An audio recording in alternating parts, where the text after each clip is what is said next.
네, 오늘은 신약 개발과 전임상 연구에 대한 강의를 하도록 하겠습니다. 그 여러분들이 조금 집중해서 듣게 하기 위해서 세 파트로 쪼개서 그 핵심적인 내용들만 말씀드리겠습니다.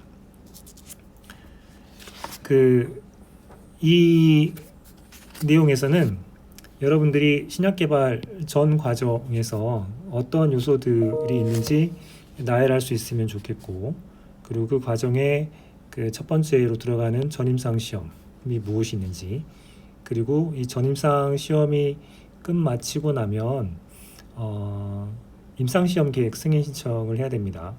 이제 그런 게 무엇인지, 그리고 임상 시험 단계에서 무엇을 하는지, 그리고 이런 임상 시험과 관계돼서 가장 중요한 기관 심의윤리위원회의 기능에 대해 설명을 있어야 되고, 이런 모든 시험들이 잘 끝나면 신약품목 허가 승인 단계를 거치는데, 이것 이후에 그 마케팅 서베일런스 과정들이 어떻게 되는지 설명할 수 있으면 좋겠습니다. 그 약을 왜 만드느냐라고 하게 되면, 비록 신약을 만드는데 비용이 엄청나게 들어가지만 성공을 하게 되면 굉장히 많은 수익들을 얻게 되는 부분들이 생깁니다. 따라서 이것들을 각오하고 신약 개발을 하는 것이죠. 그런데 코스트에 대한 것들을 조금 이제 낮추기 위해서 최근에는 기존에 만들었던 약들을 다른 용도로 활용하기 위한 그 신약 재창출에 대한 것들도 사람들이 많이 하고 있는 상태입니다. 2015년 기준으로 많이 팔리는 약들에 대한 것들이 어느 정도 팔리는지, 글로벌하게 또는 국내에서 무엇이 많이 팔리는지 대충 나타낸 표입니다. 신약의 파이프라인들을 좀 살펴보게 되면, 첫 번째로는 어떤 타겟으로 신약을 개발할 거냐, 그리고 그 타겟에 알맞는 후보 물질을 잘 선정하고, 그 후보 물질을 여러 단계로 스크리닝을 해서 유효한 후보 물질이 개발이 되면 이제 약효 또는 독성에 문제가 있는지 없는지 전임상 시험을 하게 되고요. 전임상 시험을 다 통과하면 임상 시험, 그리고 신약 허가 과정들을 겪게 됩니다. 이런 과정들에 있어서 이것은 조금 잘못 나와 있는데, 슬라이드가 좀 문제가 발생을 했네요. 어쨌든 앞쪽에 있는 내용들 그대로 하게 되면 이쪽은 이제 전임상 시험에 해당하고요. 그래서 이쪽에 이제 신약 개발의 단계가 있고, 그 다음에 안정성 시험의 단계가 있고요. 그 다음에 이제 임상 시험에 들어가서 1상, 2상, 3상, 그리고 품목 허가가 있죠. 이 품목 허가 신청을 NDA라고 부르고, 이쪽에 임상 시험에 대한 부분들 할 때 IND와 IRB 이런 것들을 거쳐서 시판의 단계를 거치는 과정을 하게 됩니다.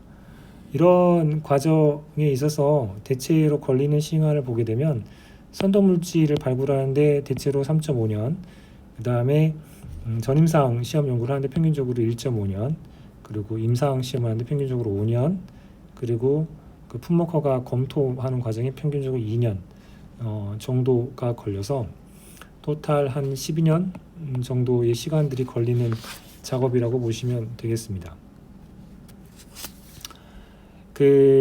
신약을 개발하는 스텝을 크게 보면 타겟을 발굴하는 단계가 있고요. 그리고 이 타겟에 맞게 약물을 잘 디자인하는 단계가 있습니다. 어떤 요소들로 약을 구성할 거냐, 그리고 이 케미칼의 흡수나 안정성, 독성 향상시키기 위해서 제형들은 어떻게 만들 거냐, 그리고 이런 것들이 잘 후보물질이 만들어지면 유효물질들을 유효성 평가들은 어떻게 할 거냐, 그리고 그 사용하기 좋게 제형들 그리고 이런 것들은 어떻게 쓸 거냐에 대한 검토들을 하게 되는 과정을 밟습니다. 그래서 신약 개발 과정을 보게 되면 타겟 설정하는 과정들이 있고요. 그리고 타겟을 검증하는 그 선도물질을 도출하고 선도물을 최적화하는 과정들을 겪게 됩니다. 이 과정들이 보통 이제 2 내지 한 4년 정도에 걸리는 작업인데 비용이 이제 가장 많이 드는 연구 단계에서는 그 단계이죠. 그리고 그 후보 물질이 최적화한다 하더라도 과정 중에 드롭되는 일들이 왕왕 발생하기 때문에 백업 화합물도 같이 가야 되는 측면들이 있습니다. 최근에는 이런 신약 물질을 찾는데 인공 AI의 시스템들을 이용해서 이 기간들을 짧게 하려고 하는 성공적인 작업들이 이루어지고 있어서 곧 AI가 신약 개발 과정에 도입이 돼서 그것을 통한 신약이 나올 가능성이 높아지고 있습니다. EGFR 리셉터에는 뭐 여러 가지가 있죠. 허투 리셉터도 있고 EGFR 리셉터도 있는데 어떤 것들을 타겟으로 하는가에 따라서 들어오기 이제 목표 설정이 달라지게 되고요. 이렇게 타겟팅을 하고 나면 이 드럭은 유효성에 대한 검사들을 하게 됩니다. 즉 작용 기전에 맞도록 약효를 나타내는지 인비트로 스터디를 하게 되고 그 다음에 우리가 목표로 하는 질환 모델에 맞는 전임상 시험들을 스터디를 해서 체크를 하는 과정들을 밟게 되죠. 그래서 리드 컴파운드를 만들고 그리고 이 녀석들로 전임상 시험에 대한 부분들까지 포함을 하게 되면 이제 4년 정도의 시간들을 소요되는 일들이라고 보시면 될 것 같습니다. 전임상 시험 또는 비임상 시험이라고도 표현을 합니다. 가장 중요한 것은 독성에 대한 겁니다. 그래서 최대의 무해 용량을 구하는 것들이 중요하고 그 다음에 최소 독성 용량을 구하는 것들도 중요해집니다.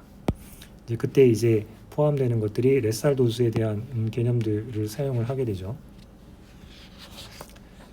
그래서 이 전임상 시험에 대해서 보게 되면 유효성 평가들을 합니다. 유효성 평가들을 할 때 여러 가지 안정한지 그 다음에 기능에 미치는 효과는 분명한지 그리고 약동학적인 지표에 대한 시험들을 하게 되고요. 그 다음에 안전성에 대한 평가를 통해서 독성 연구에 대한 부분들을 조사하는 과정들을 겪게 됩니다. 이것들이 이제 성공적으로 잘 이루어지게 되면 이제 임상시험을 하겠습니다 라고 해서 IND 어플리케이션을 하게 되죠. 이 IND는 약자가 Investigational New Drug의 약자입니다.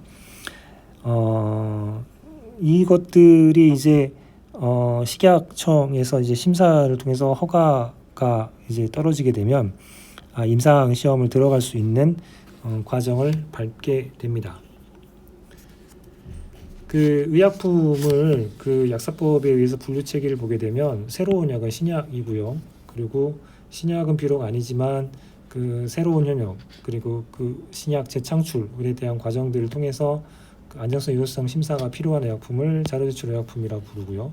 그리고 이런 임상 시험을 들어가고 싶다라고 할 때 임상 시험용 의약품이라고 부르고 그리고 임상 시험이 성공적으로 끝나게 되면 신약 판매 허가를 신청하는 NDA 과정들을 겪게 됩니다.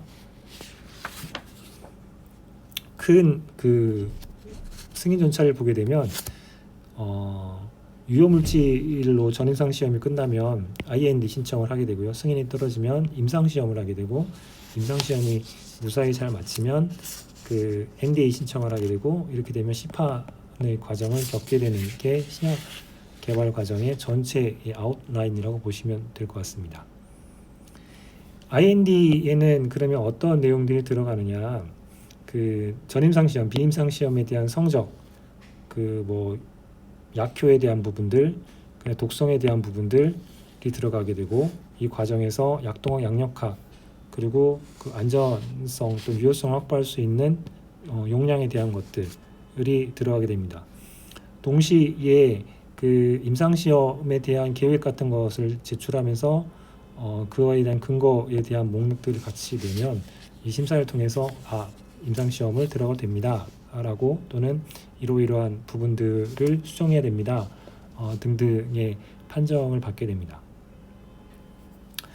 그 가장 IND 신청을 위해 중요한 것들이 안전성, 유효성에 대한 자료들인데 이런 내용들이 들어가게 됩니다. 개발 경위에 대한 것들, 그리고 안정성, 독성, 양리작용, 그리고 왜곡에 대한 자료들, 이것들을 다 포함을 하게 되죠.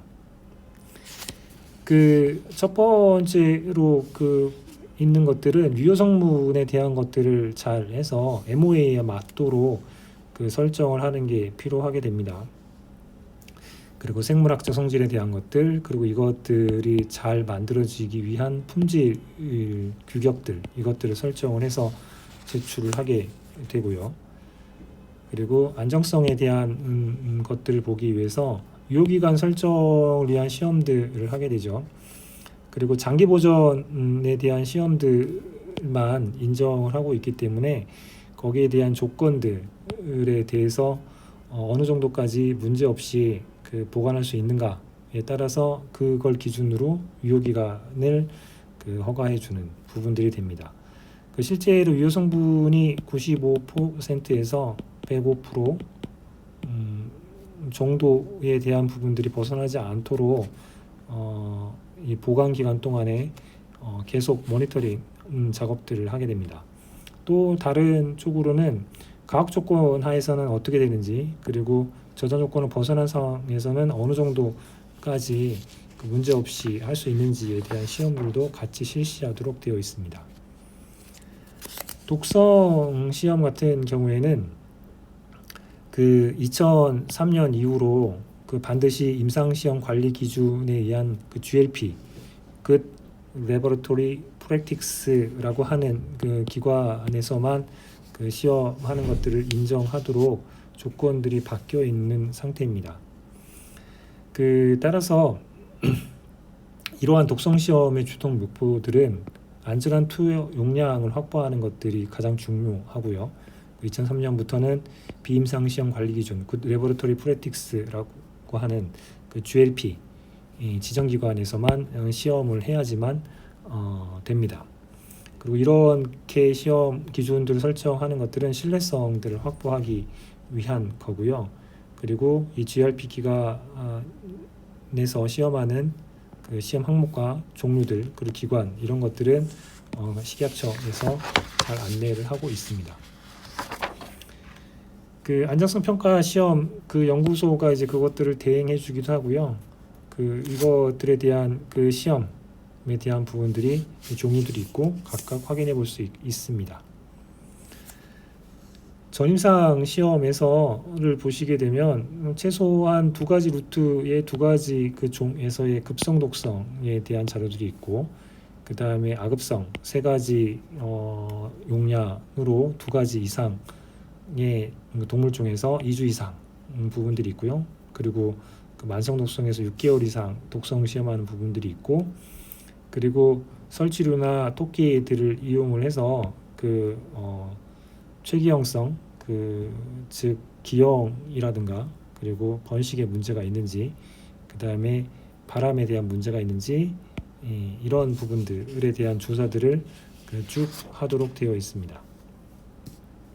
각각을 간단히 보게 되면 그 단해 투여 독성 시험들은 한 번 투여해서 그 단기간에 이제 독성이 나타나는지에 대한 실험들을 하게 되고요. 그리고 이 시험들은 목표 중에 하나가 노예를 그 찾는 거라고 보시면 될 것 같습니다. 즉 최대 그 무영향 용량을 찾아서 어디까지 투여해도 문제가 없구나 라고 하는 것들을 시험 초기에 이제 찾아놓는 작업들을 하게 되고요. 그 이후에 이제 그걸 기준으로 해서 반복 투여 독성 시험들을 하게 됩니다. 그 보통 시험 동물들을 설치류나 또는 토끼 이외의 비설치를 선택하게 되어 있고, 세 가지 용량으로 선택을 해서 여기에서는 그 독성이 나타나는 그 최소 용량 No Adverse Effect Level, 독성이 나타나지 않는 최소 용량들을 찾아내는 작업들이 가장 중요해집니다. 이런 그 독성에 대한 자료들을 바탕으로 그 여러 가지 이제 지표들이 나타나는데, 그 중에 하나가 임산부한테 이제 어떻게 투여해도 되는지, 절대로 투여하면 안 되는지에 대한 것들은 이러한 생식 발생 독성 시험들을 통해서 검토를 하는 작업들을 하게 되고요. 주로 이제 동물에 대한 그 효과들을 통해 가지고 카테고리를 정해지게 되어 있고, 그리고 때때로 그 사람에서 나타나는 그 케이스 논문들을 바탕으로 이제 그런 문제가 생겼을 때 D나 X 등급 정도까지로 내려가는 상태가 될 수 있습니다.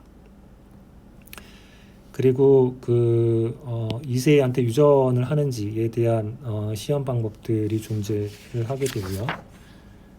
그리고 면역 반응들이 일어나는지 시험들을 하게 되죠. 그래서 우리의 신약 후보 물질들이 인체에 또는 사람한테 항원성이라든가 면역 독성에 대한 작용들을 하는지를 살펴보는 시험들이 있고, 그 다음에 그 약효가 잘 발현하는지, 그리고 그러한 그 양리에 대한 시험들, 그리고 약동학에 대한 지표들을 잘 정리할 필요가 있게 됩니다. 그 일반 양리 실험에서는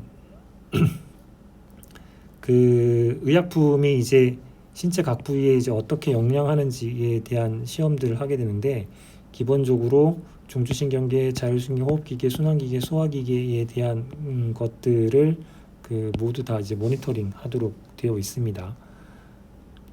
자, 이렇게 그 시험들을 실시하는 것과 동시에 이제 임상 시험들을 하겠습니다라고 제출할 때는 혹시 국내에는 이제 그러한 기준들에 대한 자료가 있는지, 국외에는 참고할 만한 자료가 있는지를 같이 그 묶어서 식약처에 이제 임상 시험을 할 수 있도록 승인해 주십시오라고 하는 자료 제출을 하게 되고, 그리고 이렇게 승인이 되면 제1상 그 시험들을 하게 됩니다.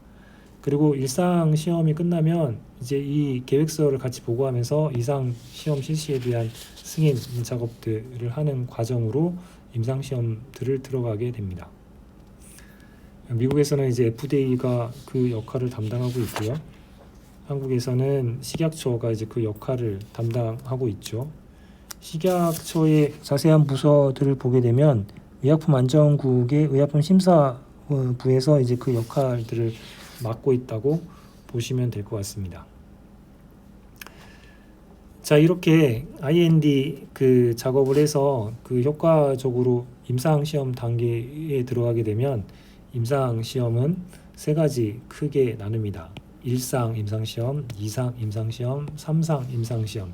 그리고 그 4상이라고 하는 것들은 그 시장에 나가고 나서 그 포스트 마케팅 서베일런스를 4상이라고 표현을 하고 있습니다.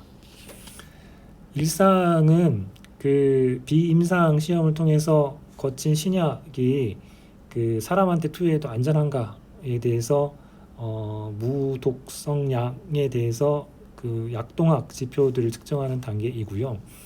2상은 실제로 환자에 대한 대상으로 유효성에 대한 평가를 하는 단계고, 그리고 3상 같은 경우에는 그 다수의 환자, 그리고 인종, 뭐 여러 가지 형태들의 환자 숫자를 조금 증가를 시켜서 신약의 유효성들을 평가를 하게 되는 단계를 갖게 됩니다.